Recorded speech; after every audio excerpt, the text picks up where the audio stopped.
So today we are going to be talking about those who want to relocate to Canada, those who want to move permanently to Canada through the permanent residency pathway, which is known as what? Which is known as the express entry. For many of you that have started working on your immigration, you know permanent residency is one of the most crucial ways a lot of people use to come to Canada, right? And many people know about the express entry. You understand? So the express entry is going to be one of the things we are going to be discussing today, and we're going to be talking about this in relation to the article we'll be going through. Okay, Nazir, thank you for liking our live session on TikTok.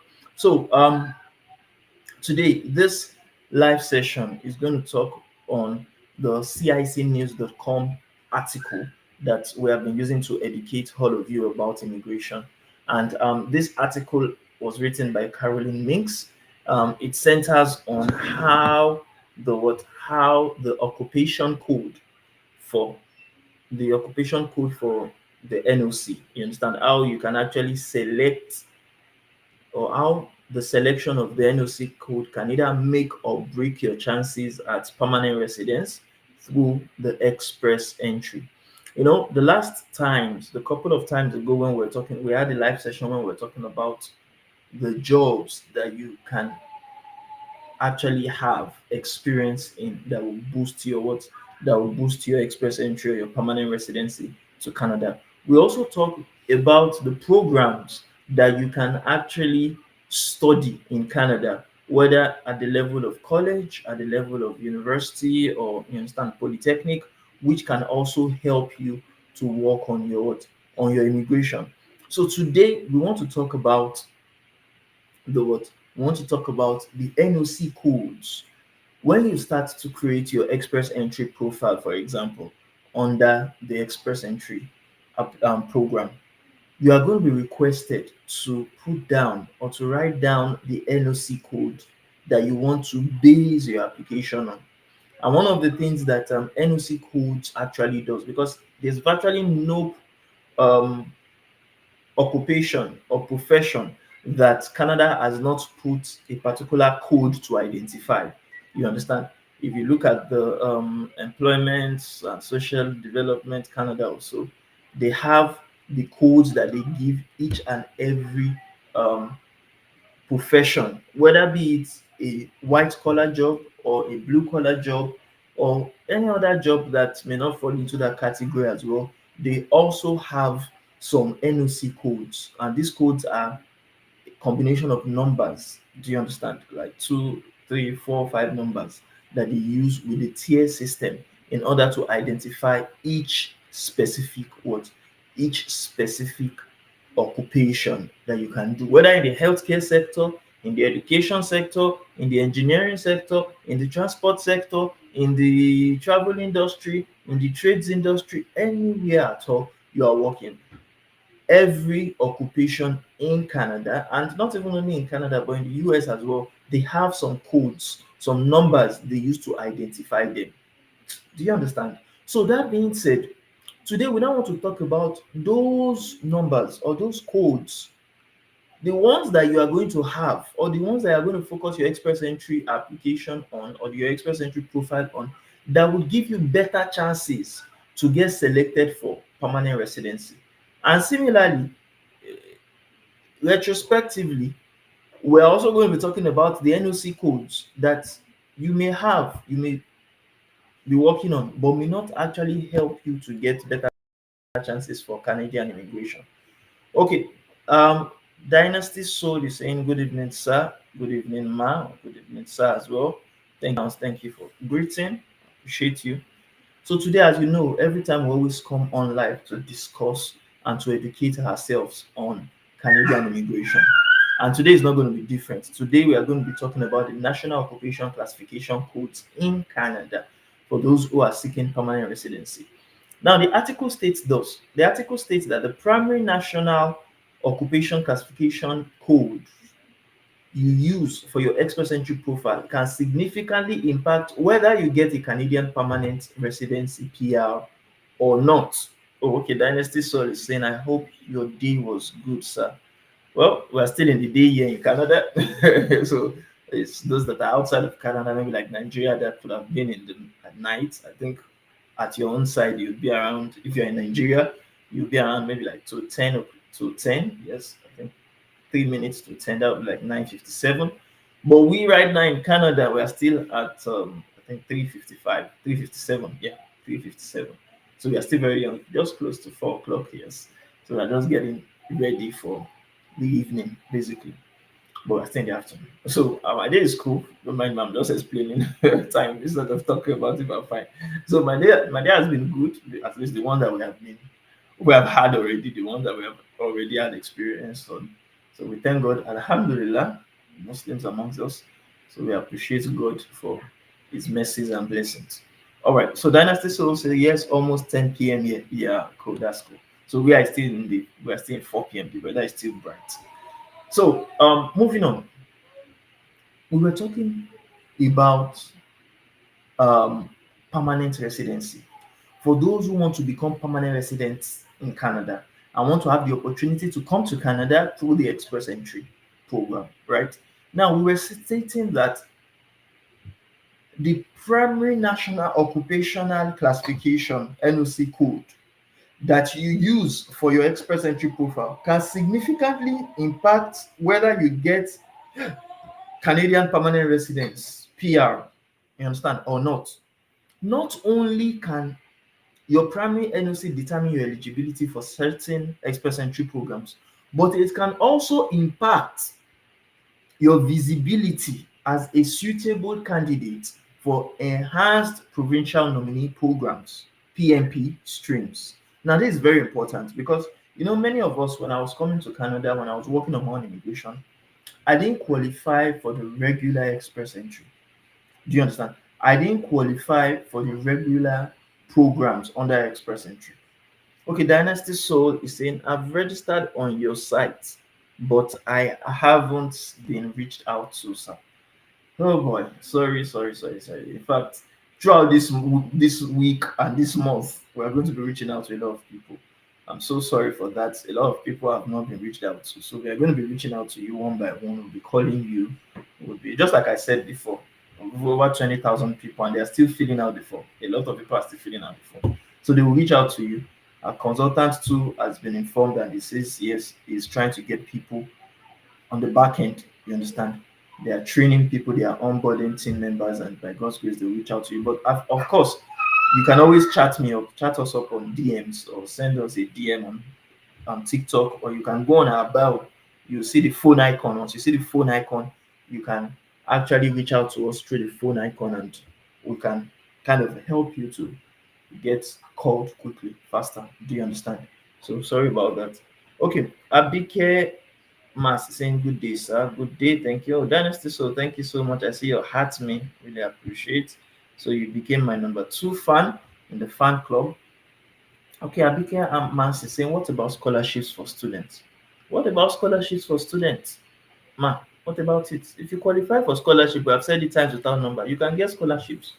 It's very easy to get scholarship. It's very easy to know the scholarships you can qualify for now, even though it may not be easy to get, but it's easy to get. Just type it on Google or type it on ChatGPT. Scholarships for students coming to now. It depends on the course you are coming to study or the program or the school you are going to. So you can just type it online. Scholarships are available, and you see those scholarships. We, for instance, we see if you are not an A student or at least a B plus student, it may be more difficult for you to get scholarships because scholarships are given to those who merit it, who qualify for it, and most of the scholarships are given to people that have very good grades. If you have A's, you have B's, if you're having C or you're having D or even E, sef, I think of scholarship, you may be whining yourself. Oh. So sorry, can I reach out to you directly, sir? Dynasty Soul, please, you can chat us up on DM, you understand? Or you can, as I said, the phone contact, you can reach out to us through the phone icon on our bio. And of course, if I'm available, then you can reach out. We can talk to you. If not, another person in the team can reach out to you. Do you understand? Coming to, I have classes. I have classes I'm taking. I have things I'm doing. So if I'm available at that time that you reach out, you understand? You can always reach out to me. And you can ask questions here. That's why we come on live so that anyone I'm not able to talk with, you can ask questions here. We can discuss together about your particular scenario if you're willing. Okay, let's move on. So we said when it comes to NOCs, the job codes will not only benefit people that are doing their express entry, it would also benefit those who are working towards their provincial nominee programs. Okay, thanks, Abike. Okay, all right, thanks so much, sir. You're welcome, sir. You're welcome. Thank you too for joining. Now, it will also benefit those that are working on their PMPs. If you are working on your PMPs, provincial nominee programs, you can also use that NOCs as an advantage because provinces are going to see you by virtue of the codes that you put. Let me give you an example of what I mean. Because some people just say, yeah, talking about codes, numbers. What do I really mean?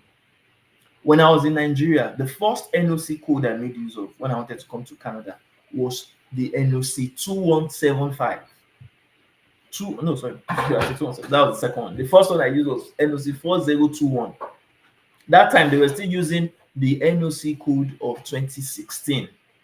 Do you understand? And that one, that NOC 4021, if I remember vividly, it was NOC for language teacher.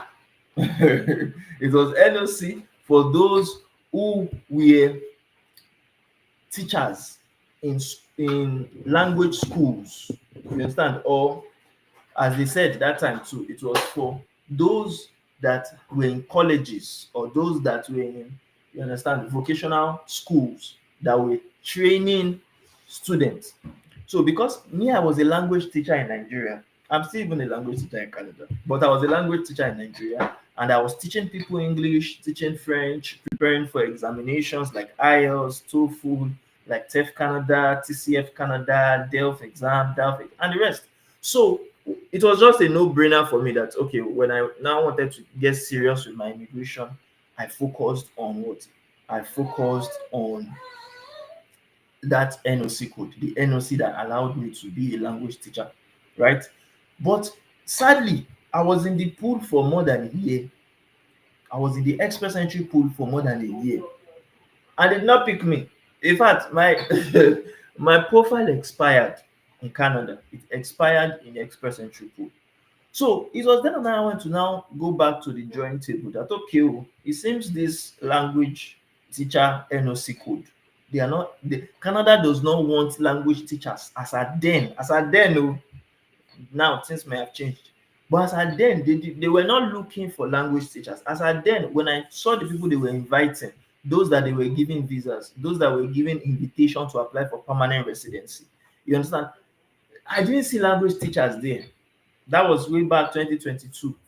So instead of me fighting or quarreling, and because me, I did it by myself as an Ijebu boy, I did not give anybody money to do my immigration.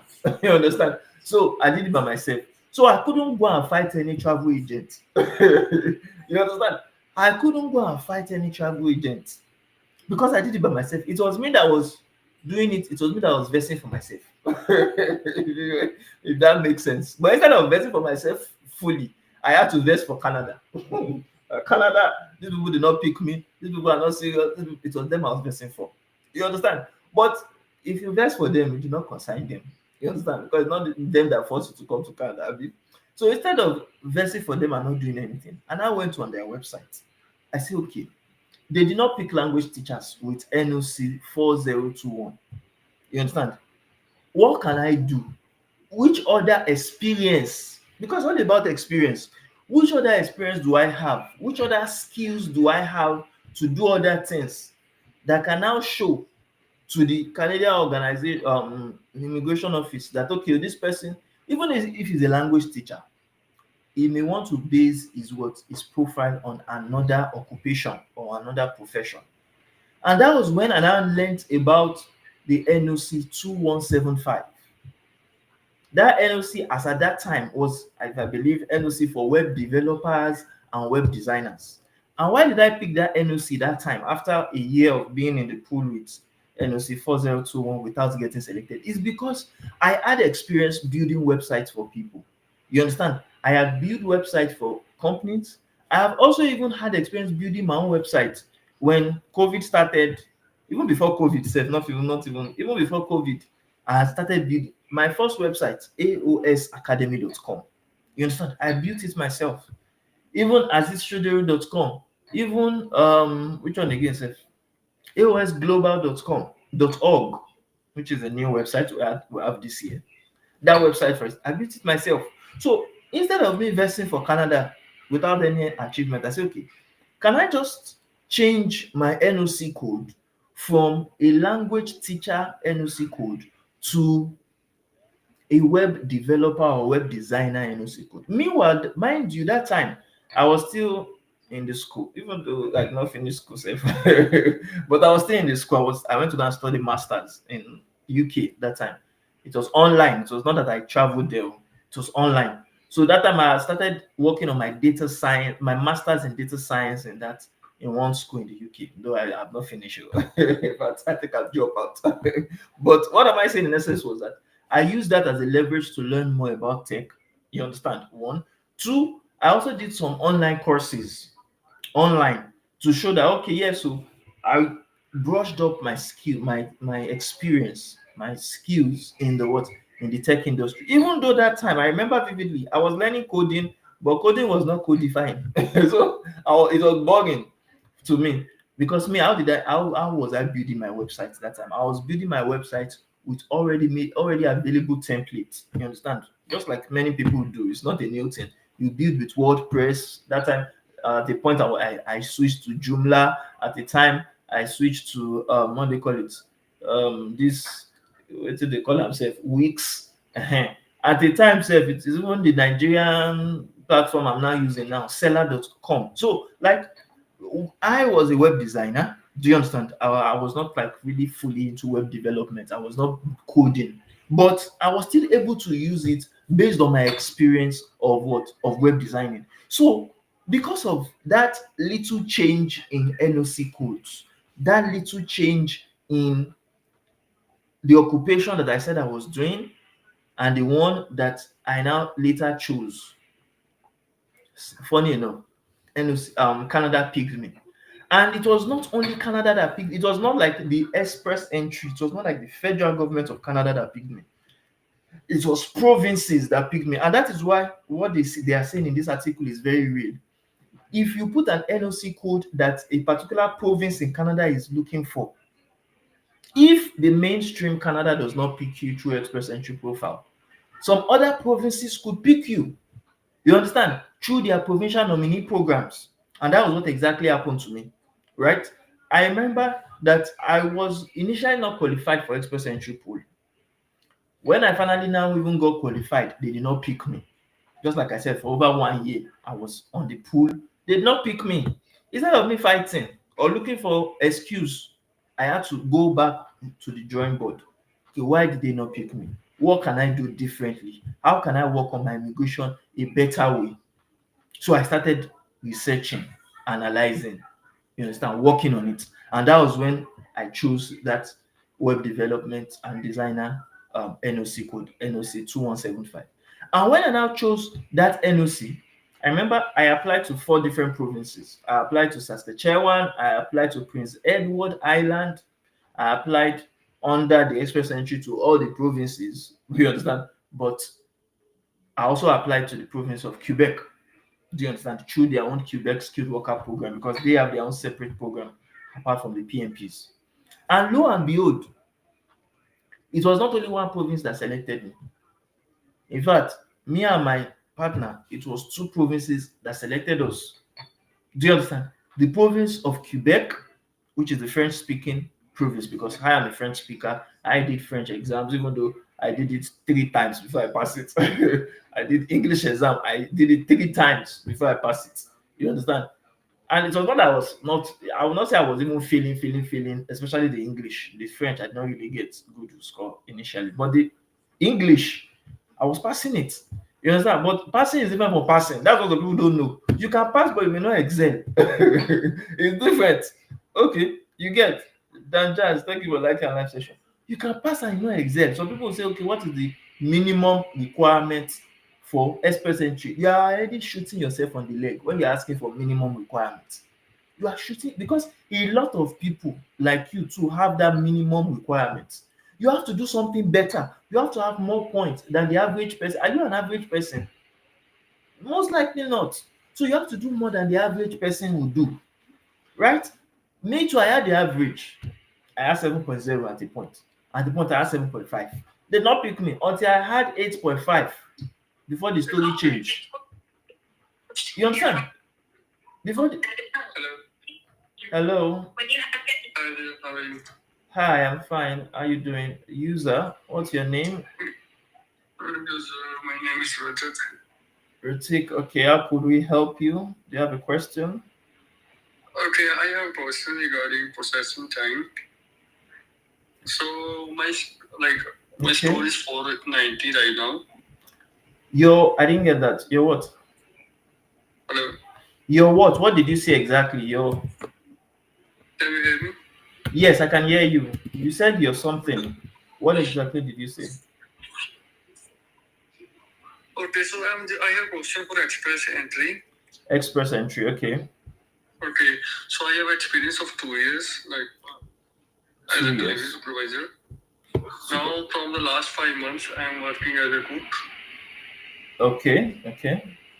Okay, so as we know, we need to have 6 month experience to target any occupation, right? A Well, yes. For which occupation now? Which profession is that?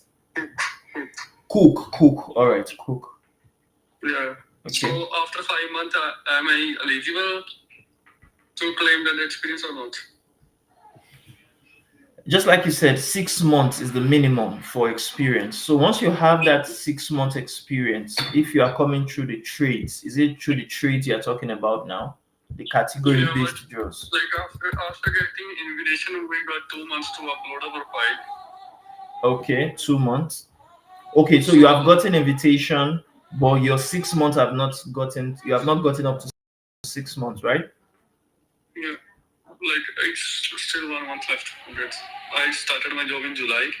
In July. Okay, July, Mm. August, September, October, November, December. Oh, okay, I get you now. Well, that means you have to be very careful with that now. Well, firstly, I'm not a licensed immigration consultant. I'm not a lawyer, so anything I say, you can have to consult someone else. We have a consultant, for instance, that we can link you to for him to look into your Okay, thank you so process. much. Yes, but based on that, the six months is the minimum.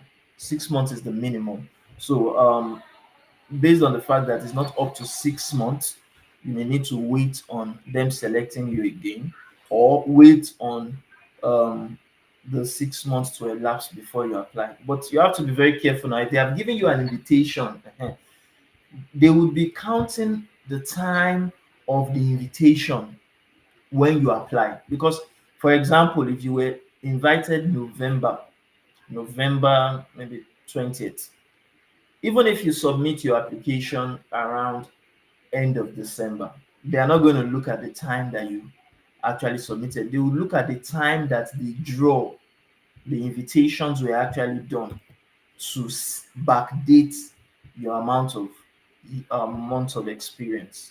So that could be a major issue for you because they would want you to submit supporting documents to show your month of experience before the selection actually took place. I don't know if I'm making sense. Do you understand? So that is going to be the major issue now.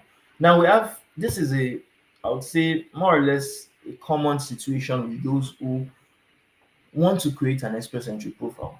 They are eager to be on the express entry pool.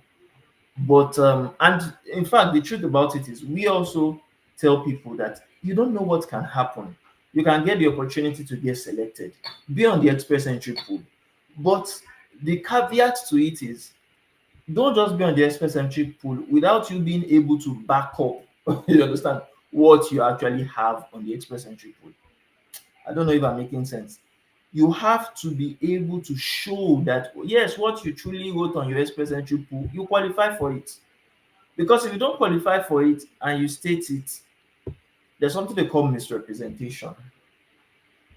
You may be held liable for misrepresentation if they see that you don't, that your years of experience or your months of experience has not reached the minimum requirement. Number one.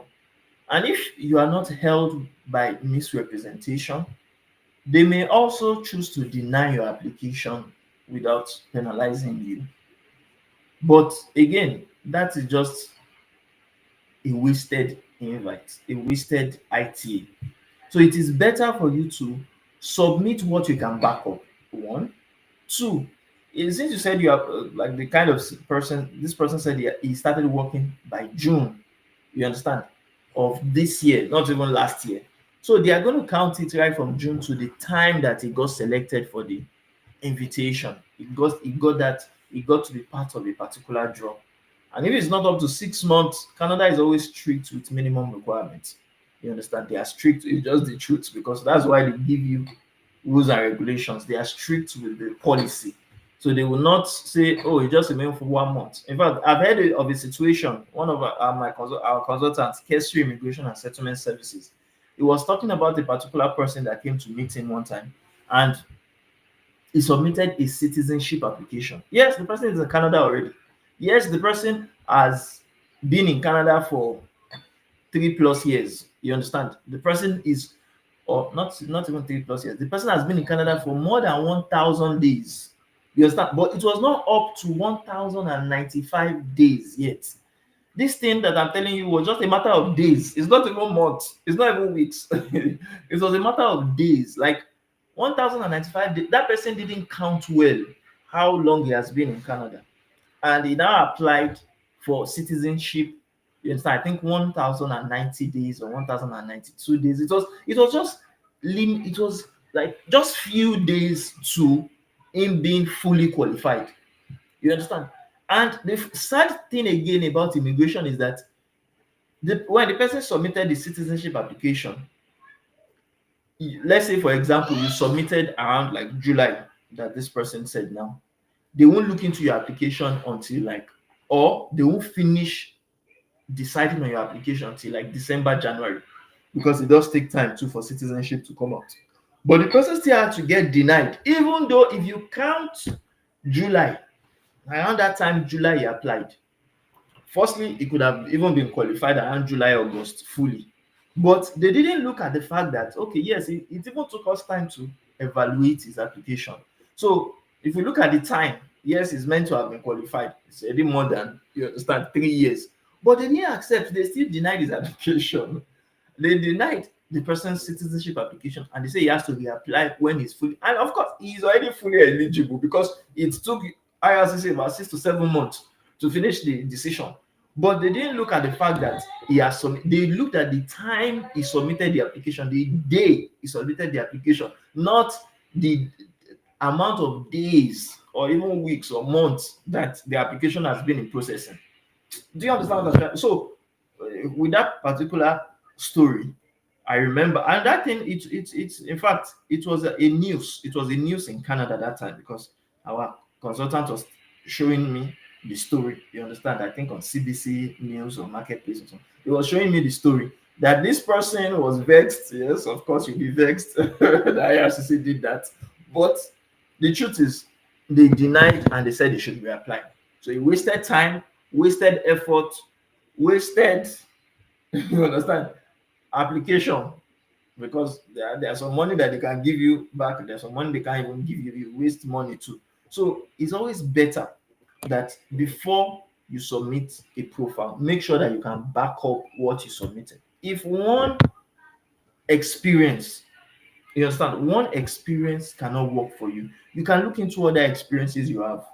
It's not, sometimes it may not be compulsory that even the current experience is what you use. It may not be compulsory. You understand? Especially if you qualify. If you were a cook, for example, for 1 year prior to July, you may also use that. You understand? We have seen situations of people submitting. In fact, me, I submitted profile at that time too. That the company I was working for, I stopped working around that is in March or May that time, and I think before I applied for immigration, I applied around like June, July or so. You understand? Before I created the profile, so it even took time. I was like unemployed for some time before they selected me. They won't penalize you for not showing your experience up to the date of your application. I hope I'm making sense. So you can use even other experiences that would give you better leverage. You understand? Before the recent experience next time. All right. So moving on.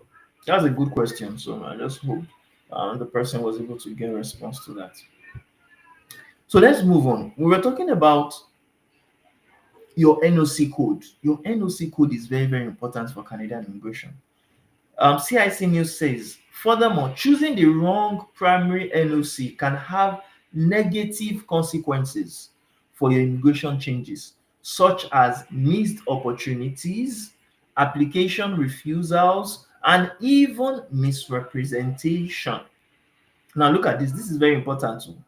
It depends on how you are able to justify your NOC code. You know, we said what is NOC code? NOC codes are basically a list of numbers, a combination of numbers that identifies your profession, that identifies your skills and your what and your duties in a particular occupation, right?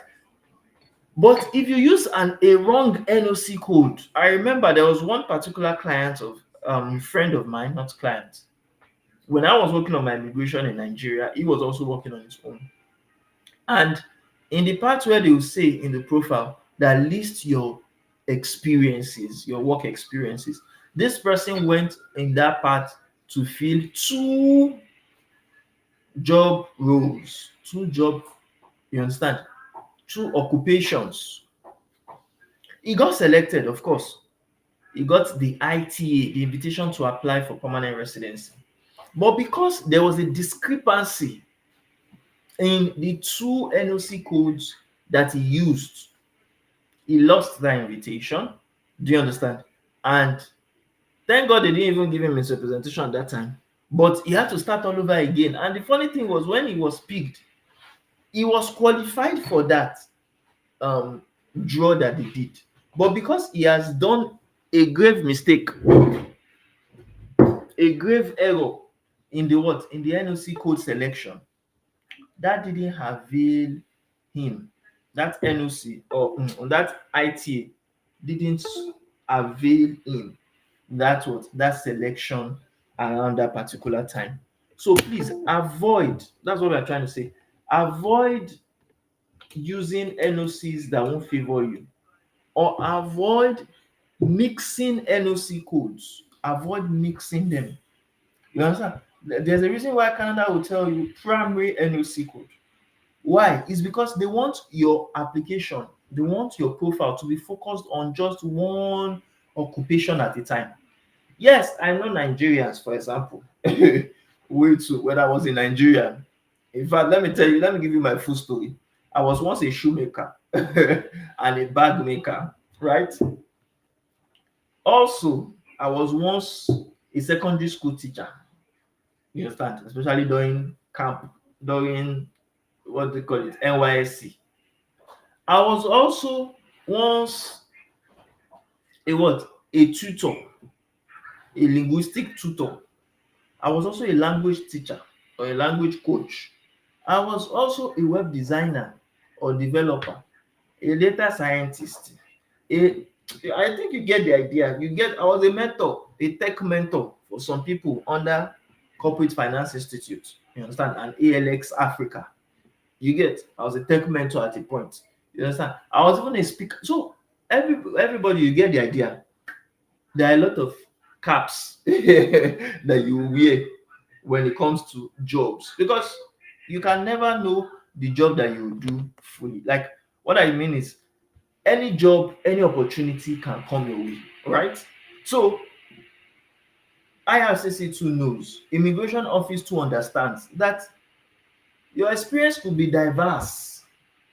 You understand? You could have a lot of experiences. You could have worked in a lot of industries, in a lot of jobs, but they want you to focus on one. Choose one. Don't complicate your issue. You understand? Choose one as the primary NOC code that you will use for your immigration, because this NOC code may be the single thing that is impeding some people from getting invited. And it may be the single thing that would help some other people get what? Approved. So this article, we are going to highlight the importance of selecting the right primary NOC and provide guidance on how to what? How to do so accurately in your express entry profile, right? Why does your primary NOC matter? The express entry eligibility. When you are creating an express entry profile, you are required to input your primary NOC. At its core, your primary NOC is the one you select as primary in your candidate profile, which best represents the main skill occupation for which you are claiming experience for, right? And the occupation you intend to base your express entry application on if you receive an invitation to apply, which is the IT, right? Now, saying if you put the wrong primary NOC code in your express entry profile, you risk being found ineligible for certain express entry programs.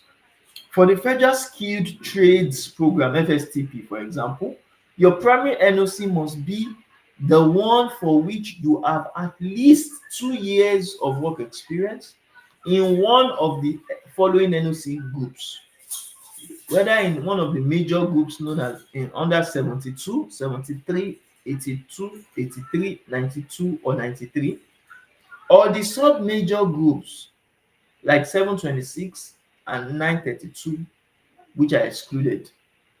The minor group is 6320 or the unit group is 62200. Let's look at an example so that you understand. You're not going to be thinking, what are all these numbers they are saying? If you are a chef, like in the case of the guy that said he's a cook, if you are a chef with NOC 62200, but inadvertently you list that your primary occupation is falling under what? NOC 62300. Like this kind of person that asks the question that is a cook. It may be that it was NOC 62300 used. But because you fail to realize that these are classified differently by RCC, this simple mistake could make you ineligible for the what? For the FSTP. I mean, you are misrepresenting your experience as your duties do not what? Do not match theirself. So you have to be careful. Are you a chef or are you a cook? In some other countries, in some other jobs, in some other industries, yes, you may be a cook, but they call you chef. Or you may be a chef, but they are calling you cook. Is you. Don't blame the company. Don't blame the people that give you letter. Mm-mm. Job roles are different from job titles.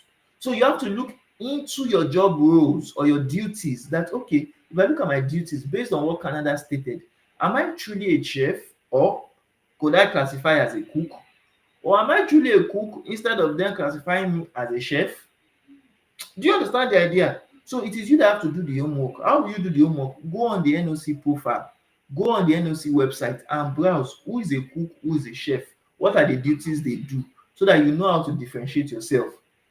You understand? Because to be considered for the Federal Skilled Worker Program, FSWP, the 1 year of continuous work experience in your primary occupation must align with the NOC you intend to use when submitting an express entry application.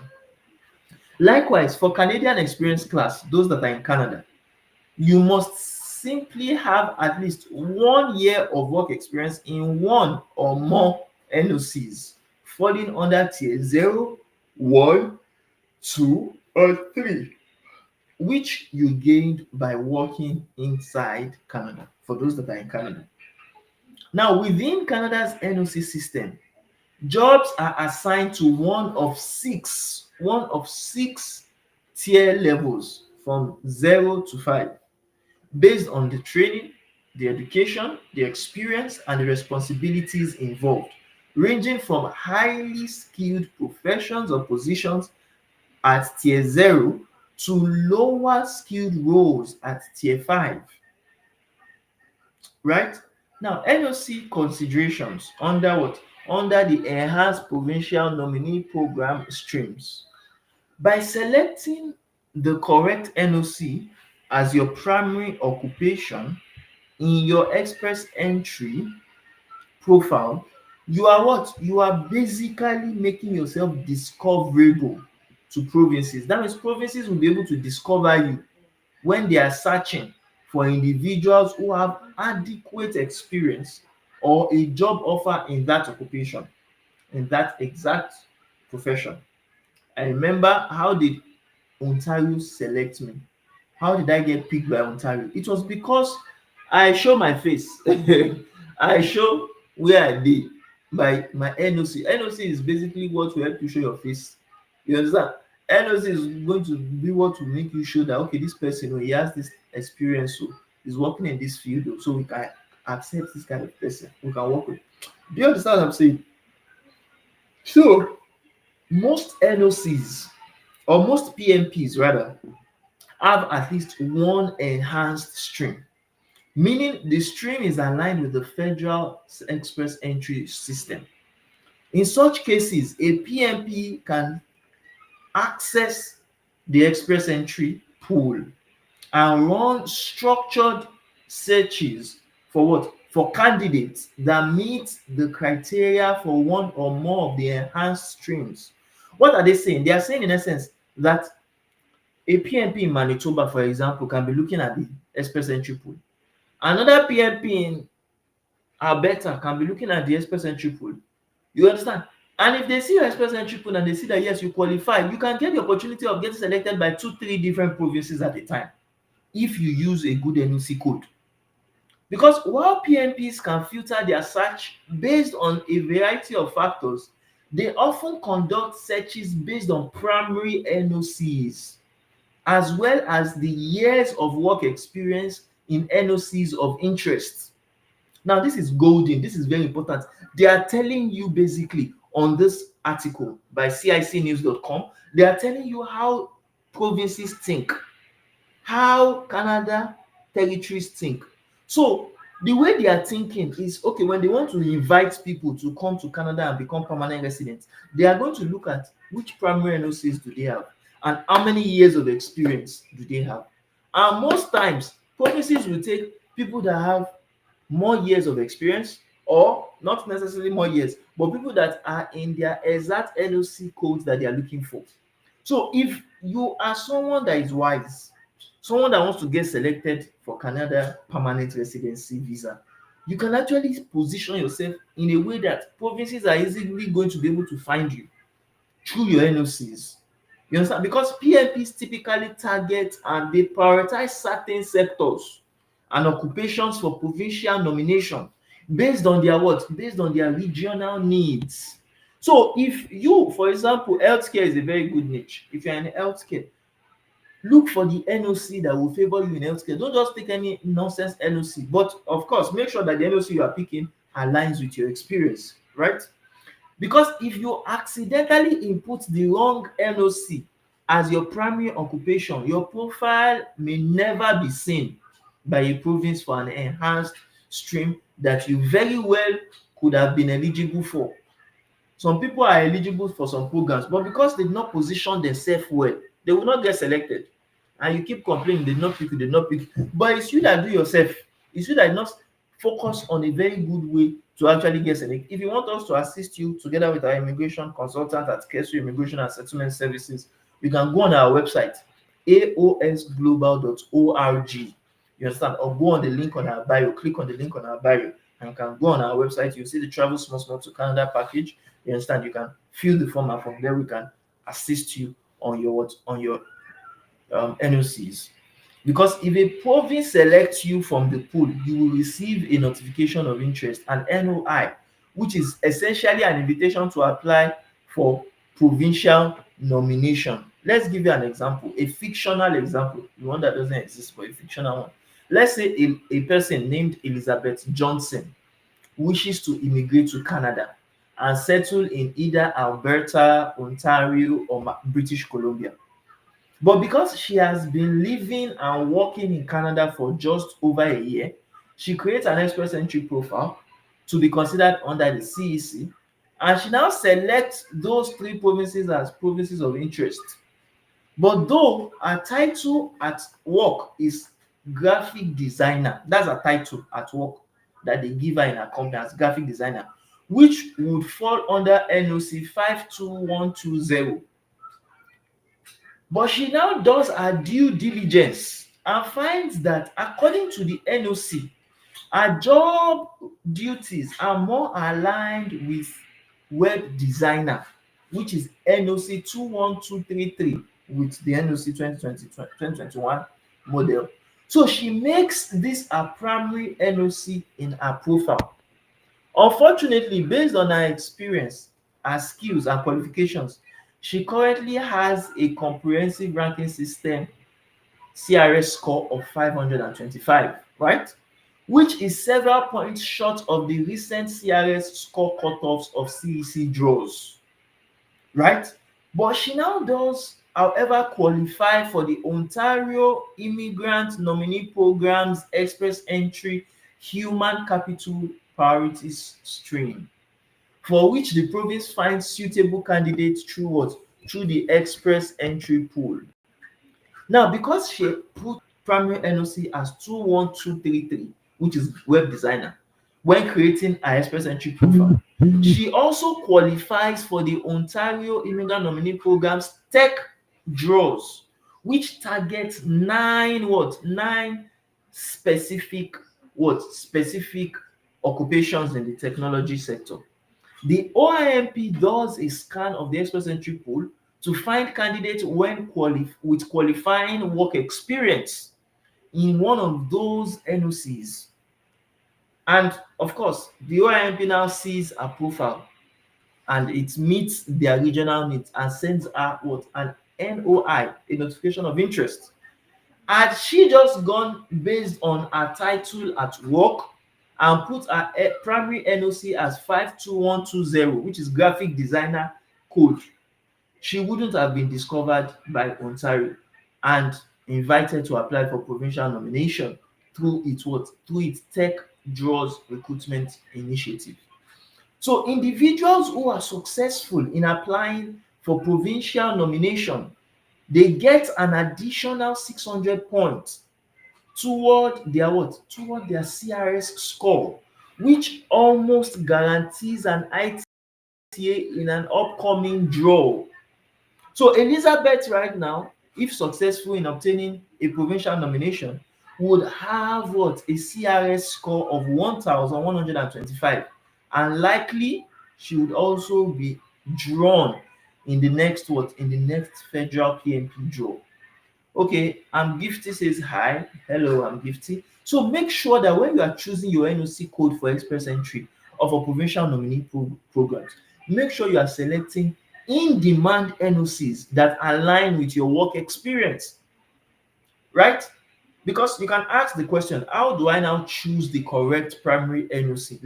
Let's tell you based on cicnews.com website. They said to find the NOC that best aligns with your occupation, you want to do the following. Number one, on the Government of Canada's NOC webpage, enter your occupation title in the filter items field to receive the associated NOC and TER. Take note of these, they may be multiple. How can one apply? How you can apply is go on our website, aosglobal.org, aosglobal.org, or the link on our bio. Click on the link on our bio, and from there you can fill out the Travel Small to Canada package form. That form is free to fill. Once you fill the form, we are now going to look into your application through Kestry Immigration and Settlement Services. They will look into it and see if you qualify for immigration to Canada. If you qualify, they will reach out to you through call. Now, for example, if you enter executive assistant, as some people always say they're executive assistant, the associated NOC is 12100, which falls under tier 2, right? So you have to go to the web page of NOC code, you search for your NOC code using either your occupation or your code.